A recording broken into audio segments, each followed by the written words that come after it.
ناظرین، کوشش کی جاتی ہے کہ اس پروگرام میں ہم ایسے ایشوز کے اوپر بات کریں جو مین سٹریم میڈیا کے اوپر زیادہ ہائی لائٹ نہیں ہوتے، اور آج ہم بات کریں گے بلوچستان کی کرنٹ سچویشن کے حوالے سے، اور اس تناظر کے اندر کہ بلوچستان کے اندر جو ڈیولپمنٹس ہیں جو یوزلی جو ہے وہ ہائی لائٹ نہیں ہوتے، ان کے اوپر جو ہے وہ بات کریں۔ وزیر اعظم صاحب نے چند روز قبل ایک اعلان کیا کہ بلوچستان میں ایک گرینڈ ڈائلاگ کا آغاز جو ہے وہ ہو چکا ہے۔ گزشتہ ہفتے ہم نے دیکھا کہ ایک ڈیلیگیشن بلوچستان کا، جس میں بہت سارے پولیٹیکل ان کی لیڈرشپ، فلنتھراپسٹ، سوشل ورکرز اور وہ لوگ جو بلوچستان کے سٹیک ہولڈرز ہیں، قبائلی عمائدین بھی، ان کو اسلام آباد لے کر آیا گیا۔ ان کی ملاقات سی ڈی ایف صاحب سے ہوئی، وزیر اعظم صاحب سے ہوئی، ان کو مختلف جو ایشوز تھے ان پر ایک پرسپیکٹیو بھی دیا گیا کہ ریاست کیا سوچتی ہے، اور ان کو کانفیڈنس میں لیا گیا کہ بلوچستان جو پاکستان کی اکنامک شاہراہ جو ہے تصور کیا جاتا ہے، پاکستان کا منرل کوریڈور ہے اور کنیکٹیویٹی ہب ہے، اس میں آگے ڈیولپمنٹس جو ہے وہ کیسے جو ہے وہ کی جائیں گی۔ اس ڈائلاگ کے بعد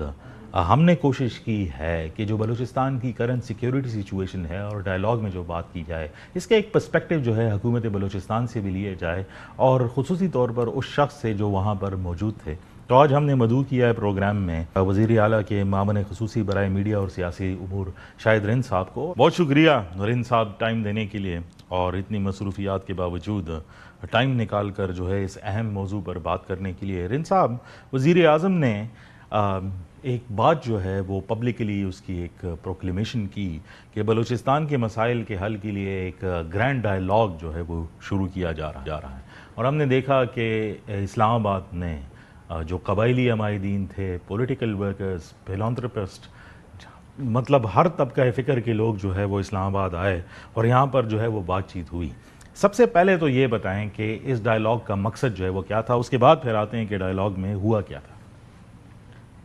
افتخار، سب سے پہلے آپ کا بہت بہت شکریہ اپنے پروگرام میں بات کرنے کا موقع دینے کے لیے۔ افتخار، دو چیزیں ہیں جس کو میں چاہوں گا کہ تھوڑا سا اس پہ کلیئرٹی آپ کو دوں۔ پرائم منسٹر میاں محمد شہباز شریف صاحب نے جو بلوچستان کے قبائلی زعماء ہیں اور جو سیاسی لیڈرشپ ہے، ان سے جو گفتگو کی، اس گفتگو میں انہوں نے ایک جملہ کہا کہ بلوچستان کو ہمیں سننے کی ضرورت ہے، بلوچستان پر ایک گرینڈ ڈائلاگ کرنے کی ضرورت ہے۔ جب بات آتی ہے گرینڈ ڈائلاگ کی، تو افتخار، موجودہ جو صوبائی حکومت ہے یا وفاقی حکومت ہے یا جو ہمارے عسکری ادارے ہیں، وہ ڈے ون سے ایک بات پہ بہت کلیئر ہیں۔ مطلب جن چیزوں پہ ماضی میں اگر کوئی بلوچستان کی صورتحال پہ کنفیوژن رہا ہے، وہ اب کم از کم پچھلے 2-2.5 سالوں میں نہیں ہے۔ سب سے پہلی کلیئرٹی اس بات پہ ہے کہ ڈائلاگ ہر اس سیاسی اکائی کے ساتھ یا سیاسی قوت کے ساتھ ہو سکتا ہے جو پاکستان کے فریم ورک میں موجود ہے، پاکستان کے پارلیمنٹری فارم آف گورنمنٹ میں موجود ہے، پاکستان کے الیکشن کمیشن میں رجسٹرڈ ہے، یا اگر وہ پولیٹیکل پارٹی نہیں ہے، کوئی سماجی تنظیم ہے لیکن وہ ریاست کو، اس کے آئین کو تسلیم کرتی ہے، تو ان سے ڈائلاگ ہو سکتا ہے۔ لیکن اگر کوئی سیاسی قوت یہ سمجھتی ہے کہ وہ حکومت پر، ریاست پر، صوبائی حکومت پر، وفاقی حکومت پر یا عسکری اداروں پر یہ دباؤ ڈالے گی کہ جنہوں نے بندوقیں اٹھائی ہوئی ہیں، جو ہمارے معصوم شہریوں کا قتل عام کر رہے ہیں، جو چھٹیوں پہ جانے والے جو سیکیورٹی فورسز کے اہلکار ہیں جو کہ نہتے ہوتے ہیں، چونکہ وہ چھٹیوں پہ جا رہے ہیں، وہ ڈیوٹی پہ نہیں ہوتے، انہیں نشانہ بنا رہے ہیں۔ اگر کوئی سیاسی قوت یہ سمجھتی ہے کہ اتنا دباؤ ڈالے گی کہ حکومت یا ریاست ایسے عناصر کے ساتھ ڈائلاگ کرے گی، تو اس پہ ہماری طرف سے، صوبائی حکومت کی طرف سے، وفاقی حکومت کی طرف سے اور عسکری اداروں کی طرف سے، D G I S P R ہمیشہ کہہ چکے ہیں، اس پر ایک واضح جواب ہے جو ہے بگ نو۔ تو ڈائلاگ جو پرائم منسٹر نے بات کی، اس کی فردر کلیئرٹی میرا خیال ہے فیڈرل گورنمنٹ زیادہ بہتر انداز میں دے سکتی ہے، لیکن صوبائی حکومت کی لیول پہ جو ہمیں کلیئرٹی ہے چیف منسٹر کی طرف سے اور جن میٹنگز کو میں نے اٹینڈ کیا، اس میں بہت کلیئر ہے کہ ڈائلاگ صرف ان سے ہوگا جو ریاست کو تسلیم کریں گے، جو آئین کو تسلیم کریں گے۔ ان سے ڈائلاگ نہیں ہو سکتا جو معصوم لوگوں کے، جن کے ہاتھ جو ہے معصوم لوگوں کے خون سے رنگے ہو۔ اچھا جی، تو یہ تو اس کا جو ہے وہ ایک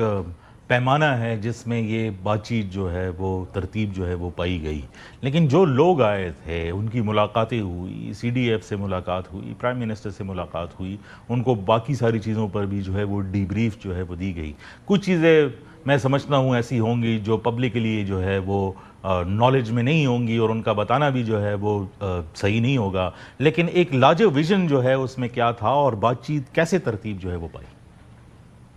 بیسکلی افتخار اس سارے جو 2 سے 3 دن کی ایکٹیویٹی تھی اس میں جو عسکری سائڈ ہے اور جو پولیٹیکل سائڈ ہے دونوں نے انٹریکٹ کیا بلوچستان کی پولیٹیکل لیڈرشپ سے، بلوچستان کے ٹرائبل ایلڈرز سے، اور بہت ساری چیزوں پر کلیئرٹی دی، چاہے وہ آپریشن کی کائنیٹک ڈومین ہو یا نان کائنیٹک ڈومین ہو، ڈیولپمنٹ کا پیراڈائم ہو، ہر چیز پر انہیں مفصل جو ہے بریفنگز دی گئی، یہاں تک کہ یہ بتایا گیا کہ اگر اس وقت بلوچستان میں جتنی سڑکیں بنی ہیں پچھلے 10-15 سالوں میں، ہو سکتا ہے وہ صوبے کی تاریخ میں نہیں بنی، اگر اس کو پر پرسن پہ ڈیوائڈ کریں تو آج بھی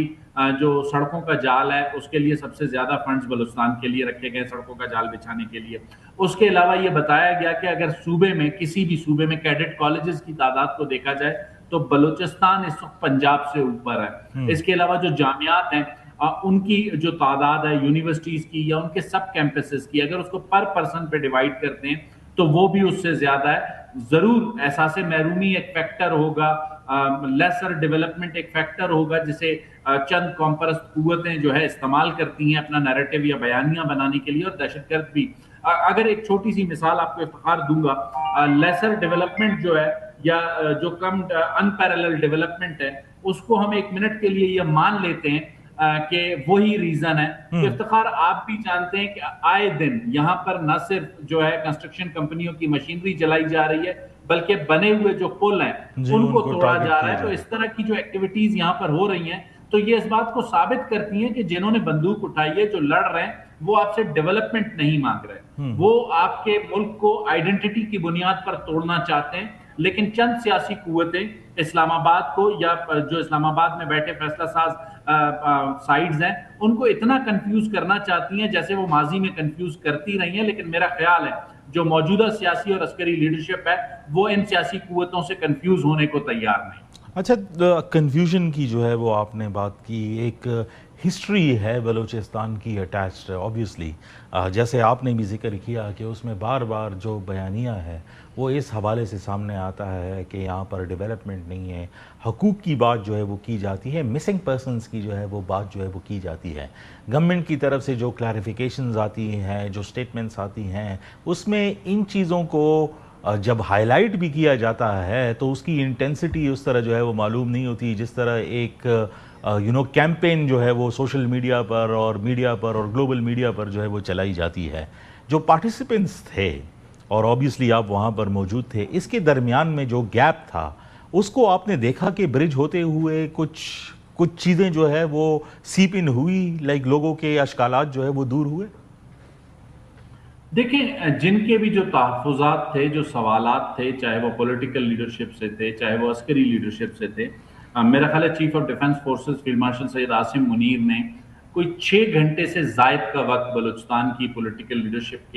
کو دیا، جس میں انہوں نے بہت ساری چیزوں پر بہت کھل کر گفتگو کی۔ انہوں نے بلوچستان کی جو کائنیٹک ڈومین ہے اس پر بھی بہت سی چیزیں جنہیں میں اس وقت ہو سکتا ہے اسکرین پہ شیئر نہیں کر سکتا، لیکن انہوں نے پولیٹیکل لیڈرشپ کے سامنے اور سیاسی زعماء کے سامنے بڑا کھل کر انہیں بتایا کہ یہ سچویشن ہے اور اس سچویشن پہ اب تک ہمارے انیشیٹیوز یہ ہیں، لیکن ایسا نہیں ہے کہ ہم ان آپشنز پر نہیں جا سکتے۔ انہوں نے بتایا کہ ان کے پاس ہر وہ آپشن موجود ہے اس صورتحال کو روکنے کے لیے، لیکن وہ ایک کنسٹرینٹ کا مظاہرہ کر رہے ہیں، اس کنسٹرینٹ کے مظاہرے کو کمزوری نہ سمجھا جائے۔ بڑی کلیئرٹی کے ساتھ انہوں نے ساری چیزوں کو کلیئر کیا۔ تو میرا خیال ہے یہ جو پرسپشن کی ڈومین ہے اس پر ہم مزید تھوڑا کام کرنے کی کوشش کر رہے ہیں، اور آپ سب دوستوں سے یہ درخواست کرتے ہیں، چونکہ آپ لوگوں نے 70 سال ایک قوم پرست بیانیہ سنا ہوا ہے، اب مشکل سے جا کے چند لوگ ہیں جو ایک اس کا کاؤنٹر نیریٹو دینے کو تیار ہوئے ہیں، ورنہ ماضی میں یہی ہمارا لیک تھا کہ کوئی بھی اس قوم پرست بیانیہ کو چیلنج کرنے کو تیار نہیں۔